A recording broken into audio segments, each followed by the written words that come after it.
Welcome to the Get Fit Guys, quick and dirty tips to slim down and shape up.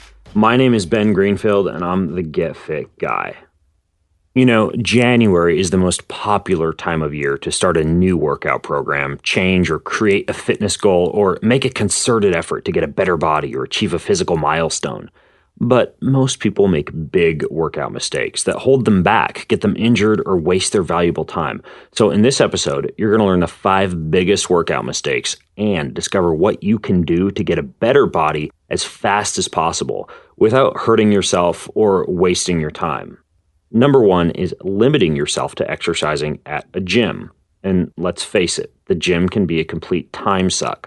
With plush chairs and couches conveniently located near big screen TVs, smoothie bars well stocked with snacks and multiple menu items, piles of brand new fitness, nutrition, or news magazines, friends, coworkers, and workout buddies, and vibration platforms, scales, saunas, spas, flyers, articles, and fancy new workout contraptions.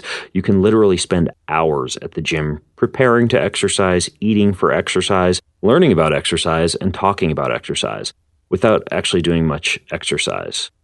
Case in point, I recently went to the gym to take a metabolism boosting class. The class was scheduled to start at 6:30, so I left my house at 6 to drive to the gym and get there by 6:15 so I could get into the class. I then waited around for 15 minutes for class to start and then a few extra minutes waiting for class latecomers. I then spent another 10 minutes in the class warm-up, although I'd already warmed up while waiting for class to start.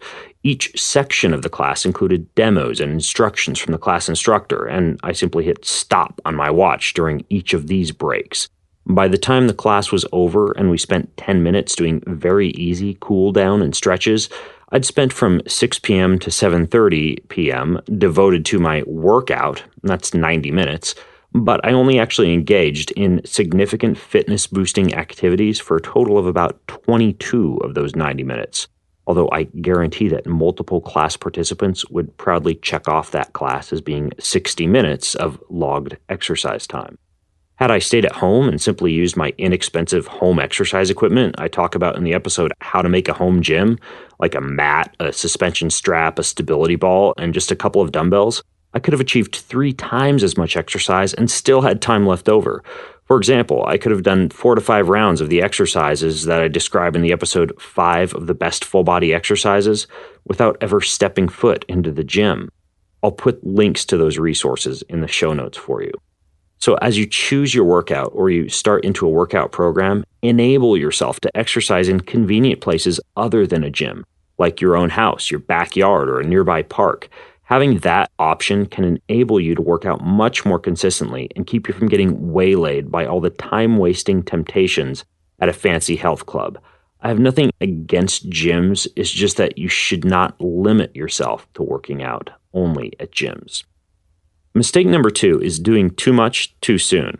There are lots of beautiful bodies being used to advertise and promote workouts from CrossFit to P90X to Beachbody Insanity, and unfortunately, many rookie exercisers or people who just aren't ready to begin such an intensive program will jump into these type of workouts with great gusto, only to find themselves laid up with knee, shoulder, or back injuries just a few days in, or find themselves completely demotivated from hormone depletion and overtraining syndrome from just doing too much too soon.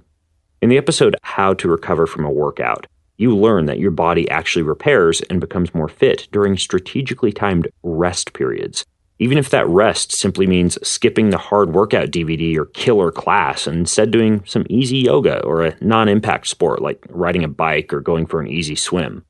If you're doing hard workouts that include high-intensity intervals and hard weight training, you do need to include some easy sessions every now and again, and in most cases just 2 to 4 days per week of intense workouts spaced with physical activity like standing and taking the stairs and parking farther away in the parking lot, and easy recovery workouts will keep you getting fit, gaining muscle, and losing fat long-term, rather than making massive fitness gains in 2 weeks, then being forced to quit from injury and burnout.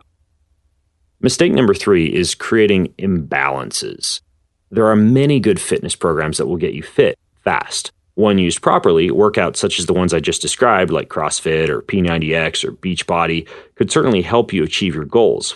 But many workout programs ignore the little details, the small muscles and joints of most human bodies that tend to be neglected, which allows those muscles to become too tight or too weak, limit mobility or lose stability, and create injuries and imbalances, especially if you're working all your other big muscles very hard. Now, the most common areas that are neglected are these: the external rotators in the rotator cuff of your shoulder, the external rotators in your hip, your deep abdominal muscles, and the thoracic muscles around your mid-spine area. So what can you do about this? Well, no matter what workout program you're doing, you should take some time out once or twice per week to do external rotation for your shoulder using a band or a light dumbbell, external rotation for your hip by using side-lying leg raises or fire hydrants, planking for your abs like side plank and front plank, and stabilizing exercises for your mid-back like seated rows or front raises. I'll put a link to where you can find videos of any of these exercises in the show notes. And just in case you didn't know, the show notes over at quickanddirtytips.com. Mistake number 4 is wasting time. It probably doesn't surprise you to hear me, a personal trainer, say this, but most people don't exercise hard enough, especially if they're exercising at a gym, for some of the reasons I mentioned earlier. Most individuals simply cannot significantly improve fitness while riding a bike and simultaneously watching their favorite program on TV, lifting weights with a magazine nearby to read during rest periods, working out on weight training machines while talking to a friend, or even playing some sports. After all, how much of that 90-minute doubles match in tennis did you actually spend huffing and puffing versus laughing with your partner or standing around waiting for a serve? Sports can be excellent as a social outlet, but sometimes aren't the best way to get the most exercise bang for your buck. Now, all of these examples that I just gave certainly include movement, and that's fantastic for getting the blood flowing and relieving stress, but none of them are going to burn significant calories or get you a nice body. In the article, How to Tell If You're Working Out Hard Enough, you learn little tips for significantly increasing fitness, such as the fact that you should actually be slightly sore the day after weight training, or you should be sweating and unable to carry on a conversation during cardio where the goal is burning calories or getting a better body. I'd highly recommend you check out that article and be honest with yourself about how hard you're actually exercising at the gym or anywhere else. And finally, mistake number 5 is forgetting to plan ahead. Many workout programs feel just fantastic for a short period of time, but it only takes 2 to 4 weeks for you to begin to adapt to certain exercises, and another 6 to 12 weeks before your body can plateau and your fitness gains go into maintenance mode only, where you stop making gains. So, do you have a long-term plan for your entire workout year? Now, you don't need to change everything dramatically all at once, but every 6 to 12 weeks, you should consider adding in new classes, like substituting a spin class for a kickboxing class, using different weight training methods, like introducing kettlebells or dumbbells as a replacement for, say, weight training machines, or signing up for a new event, like a 5K, a bike ride, a weight loss challenge, etc. In other words, anticipate that your body will eventually get into a groove and plateau, and then have a plan for what you're going to do when that happens. Now, if you need a roadmap or a blueprint to getting a better body without wasting your time, and you want a plan that's customized to your unique body type, then look no further than my book, Get Fit Guy's Guide to Achieving Your Ideal Body. You can grab it now at getfitguy.com, along with free body typing questionnaires, body fat and metabolism calculators, and everything else you need to get started with the perfect workout now. And of course, if you have more questions about the 5 biggest workout mistakes, then post your questions or your comments over at facebook.com/getfitguy. And until next time, I'm Ben Greenfield, the Get Fit Guy, asking you, what are you waiting for? Go get fit.